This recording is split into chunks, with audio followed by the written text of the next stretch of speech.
My name is Erin Collins, and I will be presenting on eye movement desensitization and reprocessing integrated with somatic experiencing for sexual trauma survivors from childhood with internal family system components.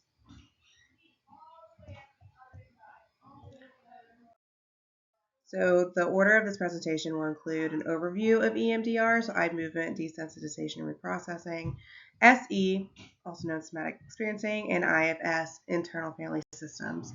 The integration of all three of these modalities with a personal counseling approach, and then a case study of a current client that's going to have the alias of Penny. So clarification of trauma is needed before proceeding. So when practitioners discuss trauma, generally they are referring to events that are upsetting to most of society that involve a reaction of fear, helplessness, or terror, according to Shapiro. Now, Panish discovered that the general understanding of trauma from like non-clinicians, so like civilians, people that don't have a clinical background, they believe it's an experience of a singular event, a singular reaction, or a combination of the two, an event and a reaction that has long-lasting impact and possible injury, whether that be physical, emotional, or moral. So, big T trauma is what most clinicians would define as the cause for a person who develops post traumatic stress disorder, PTSD. So, big T trauma includes events that an individual perceives as life threatening, such as like active combat, war, rape, kidnapping, assault, natural disasters. I think there's abuse, terrorist attacks on here as well. Now, small t trauma is more innocuous than the big T trauma. These are more things that are developmental that happen in life that a person has gone through, like maybe even daily. But those adverse experiences do begin to build up, creating a traumatization that impedes on their ability to function. People that have endured small t trauma can look like people pleasing. There may be parental pressure that has been happening. There may have been emotional neglect. There may have been a lot of microaggressions, but that builds up over time.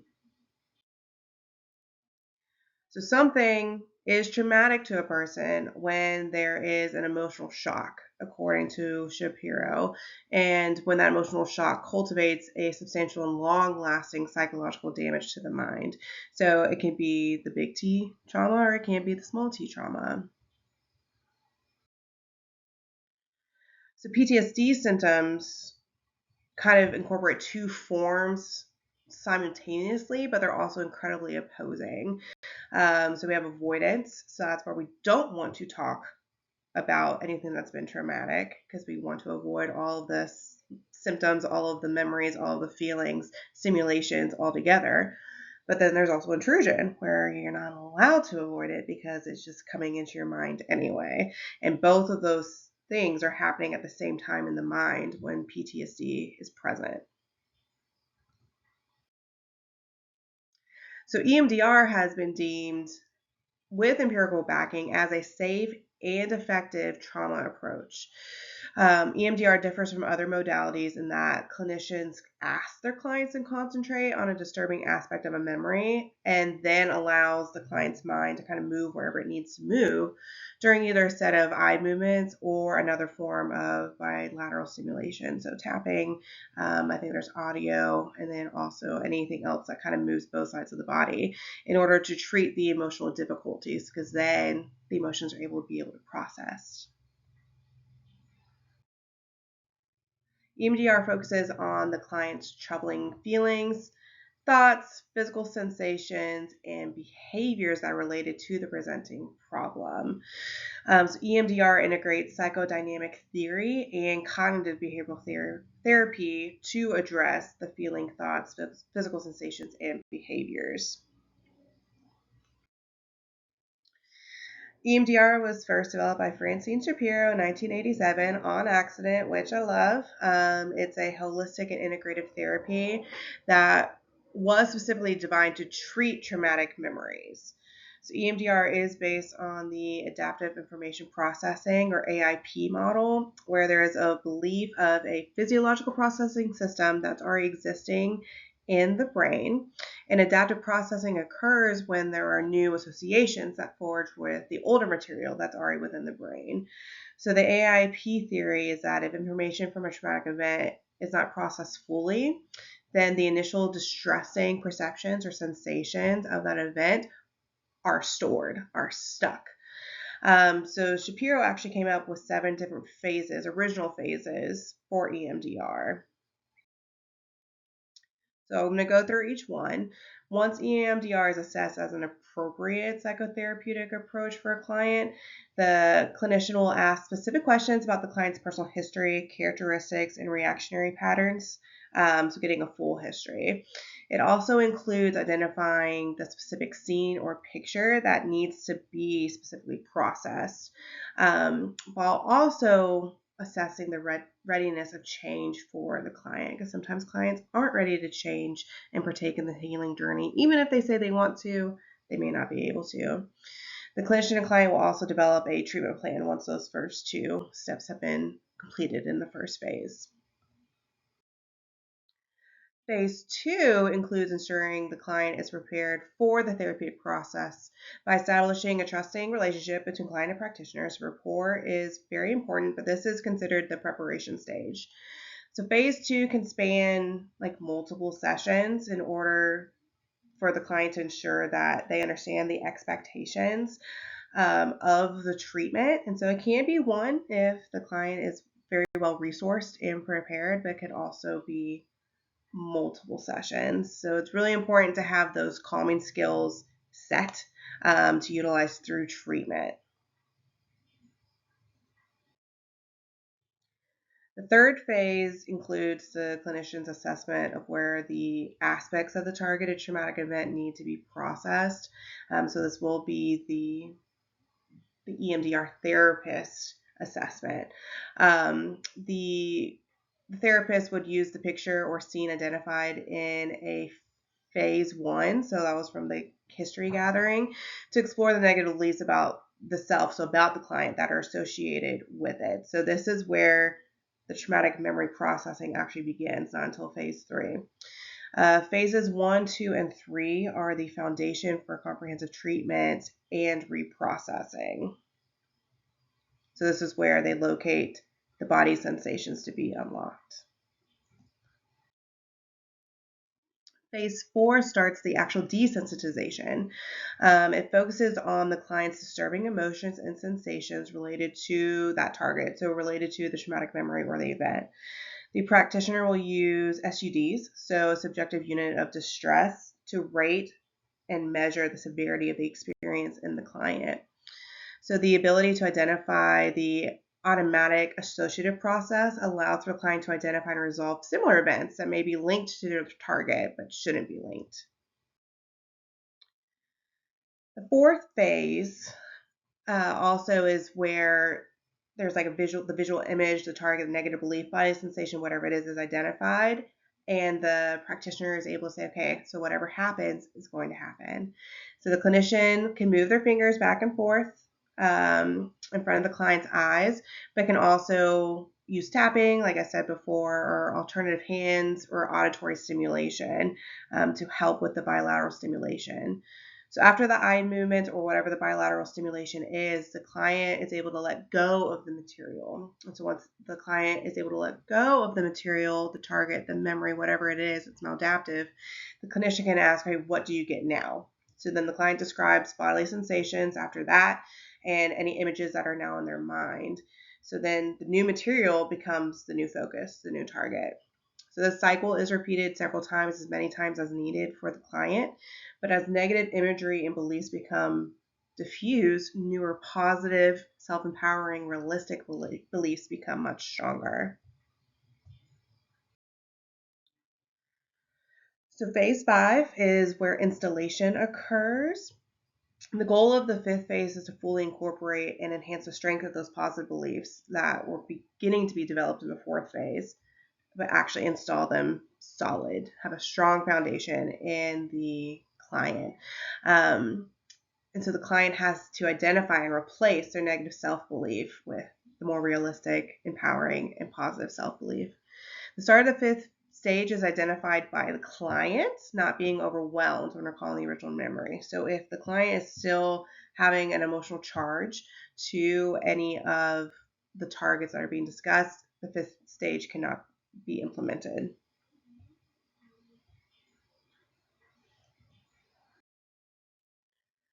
Sixth phase of EMDR includes a body scan. So the body scan is presented after the positive belief has been strengthened and installed. So the practitioner guides the client to remember the original target and notice any residual tension that still remains in the body. Then the seventh phase, which is the final phase presented by Shapiro, is closure. So administering closure allows for the client to end the session with the belief that they are in a better position than they were at the start of their treatment. Now, Merrick added an eighth stage of reevaluation, an eighth stage of EMDR, which is reevaluation. So, reevaluation is that the client is asked to return within the week to ensure the positive connection has taken root in the negative schema. The counselor determines if the treatment is maintained and assesses for any new triggers. So, it's just kind of like a check in. The Christian worldview of EMDR, religion and spirituality are very important of the general human life in America, as 89% of the population report to some form of belief in a God, the God, or like a universal spirit. So spirituality can be a positive support for resilience in a client struggling with mental or physical health problems, often referring to their beliefs as a source of like hope. So as EMDR has been found empirically to measure post-traumatic growth, research is kind of now expanding on that, on the ability for religious and spiritual change in an individual that has suffered and healed from trauma. So EMDR has been shown to assist in healing a spiritual like neurosis for multi-level change in an individual.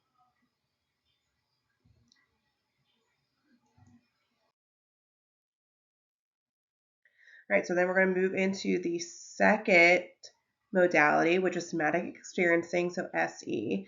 So utilizing SE for for the treatment of trauma is beneficial due to the understanding of like the fight and flight responses being driven by the autonomic nervous system.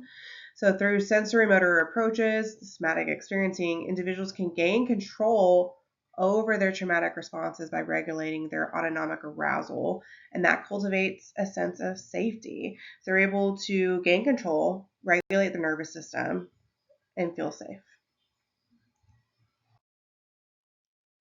Interventions that are in somatic experiencing can be like mindful narratives, dual awareness, like being aware of where you are now, being aware of what you felt like back then, and mindful observation. And this can be, all three of these can be implemented to gently expose the client to their own body's reactions. And instead of being fearful of those reactions, they then can grow to be curious about their own reactions in their body. So for the facilitation of the therapist, the goal of SE is not to have the client re-experience the trauma, but to assist the trauma's reorganization in the client's body and psyche.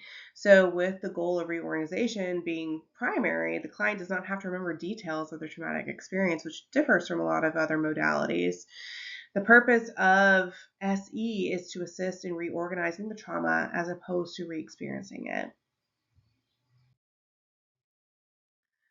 So somatic resourcing can include body posture, body gesture, body movement, and this can be learned by the individual in order to stabilize themselves, in order to regulate themselves. The Christian worldview of SE, it provides an exit for clients. So sensory motor approaches provide an exit for clients from like the negative cycle that they're stuck in. That's they are being trapped by the trauma in, which is comparable to other methods that incorporate Christian theology. And so what that does is like when you're able to exit that entrapment, you then can enter into this belief for a greater purpose. So you're able to enter into this kind of belief that there's something greater than you, there's something bigger than you, and that's where God can come into play. Then moving into our third modality of IFS, internal family systems. This was designed to reverse inner and outer judgment and dispersion in the self through growth and acceptance and understanding that all parts are important. So IFS views all parts important, including the negatively viewed parts from the individual. So IFS has had three paradigms. So we have the normal multiplicity of the mind, meaning that the mind can think and do multiple things at one time. There's also the systems thinking, that if you take how there's different parts of a family and how they interact but can still work as a unit, same thing for the mind. There can be different things happening at different times so they can still work together. And then also the capital S self leadership. The goal of IFS, a little bit of comic relief, but the goal of IFS is not to remove the various parts of the shattered mind that happened because of the trauma, but to help them become calm and understand there's no longer a need for their form of like maladaptive protection of the body. There's no need to fight. So when the parts are relaxed, the self is able to illuminate the problematic parts, which then allows the like opposing polarized roles to desire change and unity within the self. So then the capital S self doesn't need to be fought over on how to engage in life. So Green kind of explained that there are identifiable parts of a person and represent like discrete mental systems of how that person experiences and responds to the world. Schwartz then takes it further and says that there's two basic categories of IFS. We have exiles, and exiles are viewed as the more vulnerable and sensitive parts of self. They kind of hold the emotional injuries from the past, like the shame, guilt, inferiority, insecurity. That's all of those kind of negative, vulnerable emotions are held with the exiles. But then there's also the protectors. So protectors attempt to control the external environment in order to keep the exiles from being triggered.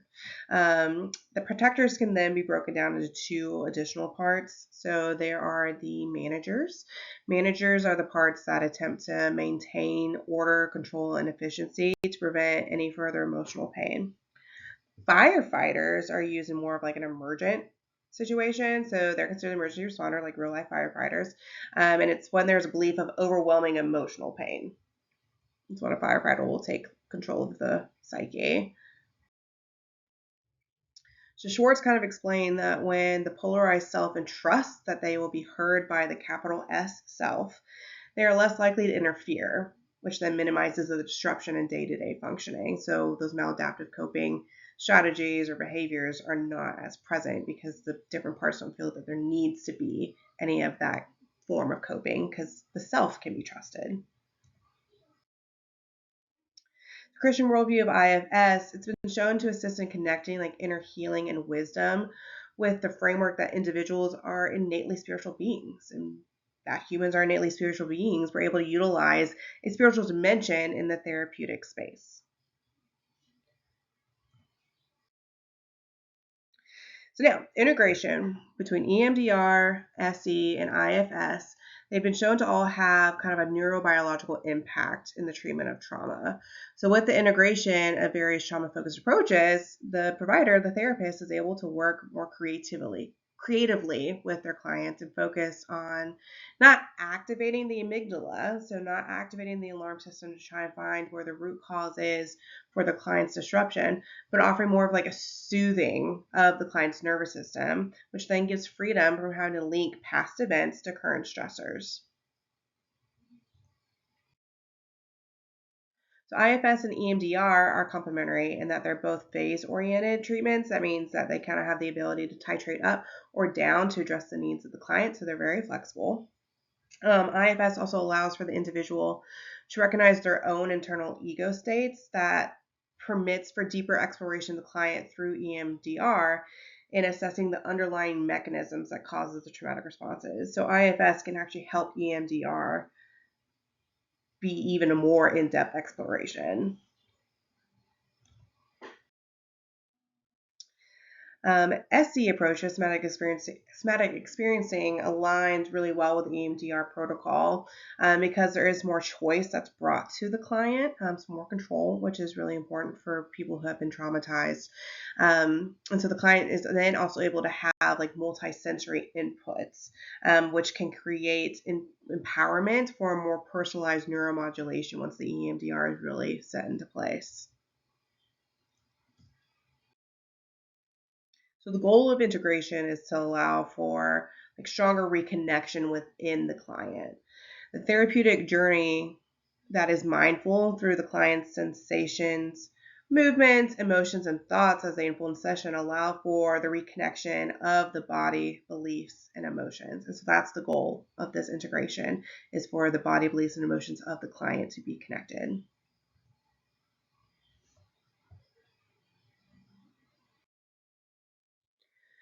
So personal counseling theoretical orientation. So trauma treatment has evolved over the last 30 years. I am a certified clinical trauma professional, and I've learned so much from this course already. But the evolution of trauma treatment has gone from being able to focus on the goal of functioning without the traumatization. So it's moved from, instead of focusing on the pain, let's focus on to how are we living our life. So with the new understanding of EMDR, SE, and IFS, a clinician myself can focus on evoking like minimal narrative from client, and that has been my like go-to, my ammo, my process for the last, I guess, 5 years now.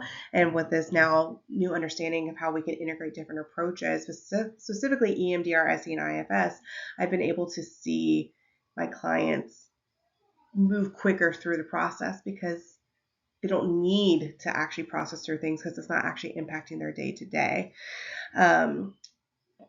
So having the guide the client in more mindfulness instead of focusing on like the daunting task of like achieving inner healing. Oh, I have to fix this. No, you don't have to fix it.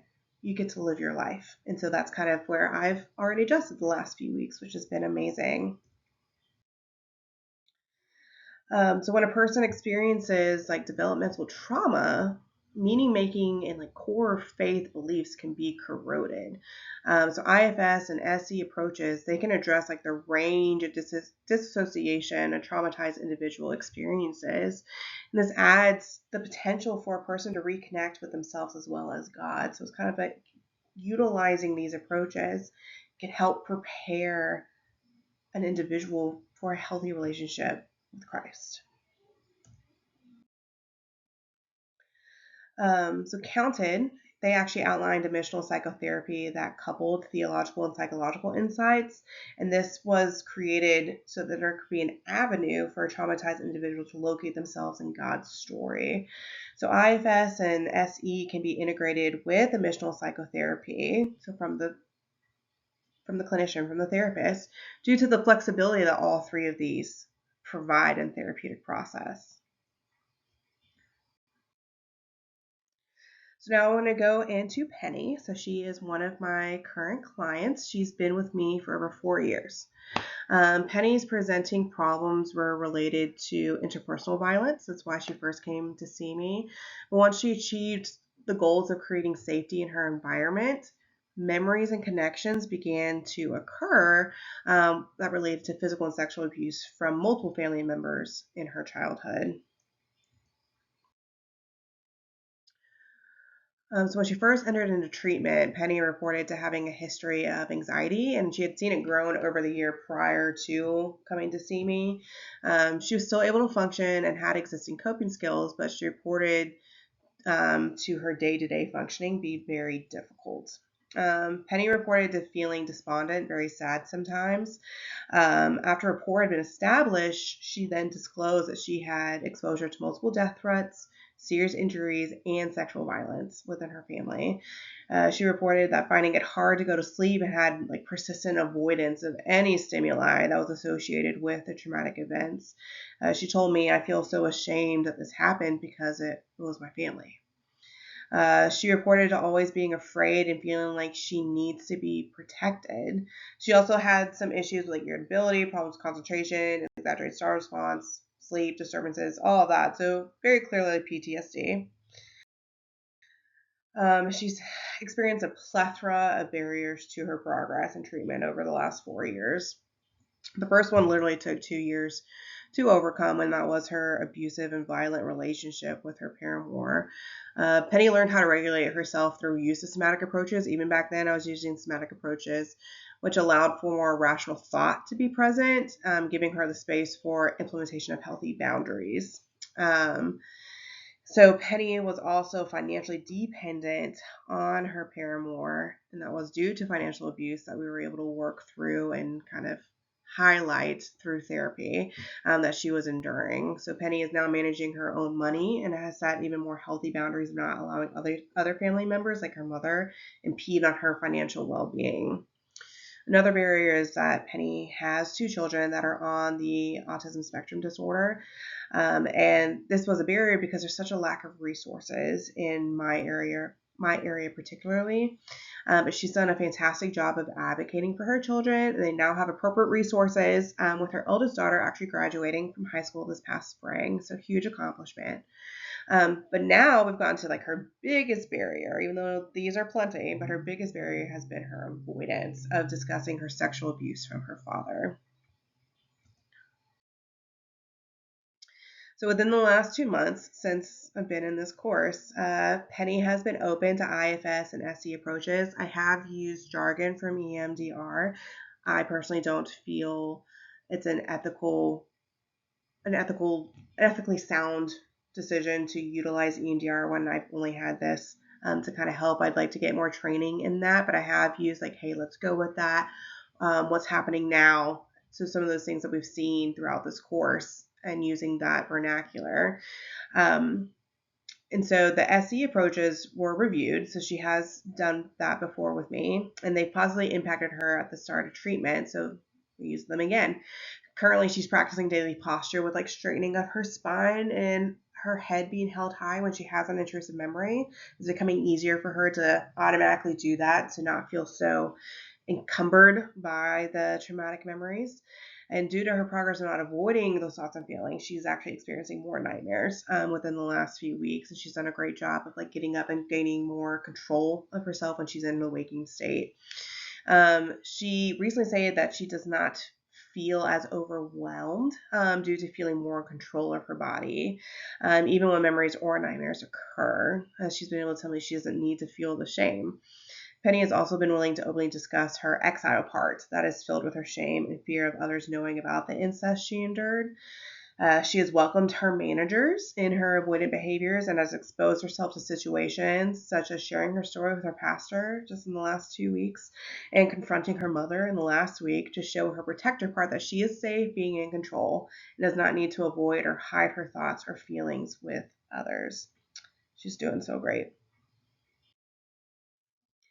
So due to not receiving proper consent from Penny and a desire to protect like her creativity as she continues to process, I don't have her artwork, but I was going to discuss it a little bit for this presentation. She's been working on spiritual integration by giving her shame to Jesus through her drawing. So Penny has endured spiritual distress, and it's been another opportunity to work with her.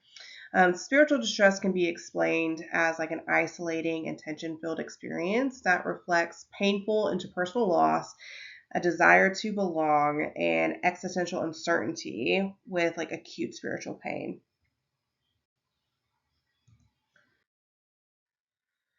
So throughout her healing journey, Penny has returned to her belief and faith in Jesus. Praise. Instead of believing that she is not loved, she's now working through the falsehood of not being worthy of the salvation that was freely given to her by Christ. In the last week, she actually drew herself in a huddled position filled with shame at the foot of the cross. So her homework for this week was to draw herself upright with Jesus, reflecting the scripture in Romans 8:17 of being co-heirs with Christ. So we're actually going to be using artistic approaches and SE within her art. So she has to draw herself upright, which is really exciting. I hope she did it. So, in conclusion, EMDR, IFS, and SE are compatible and complementary approaches that can be used integratively to address the traumatization in clients suffering from childhood sexual trauma. EMDR, IFS, and SE are compatible for spiritual integration as well, as all three provide a holistic view of the person, which allows for spiritual exploration to occur. So, just thank you for listening to this presentation. I hope you are all doing so well.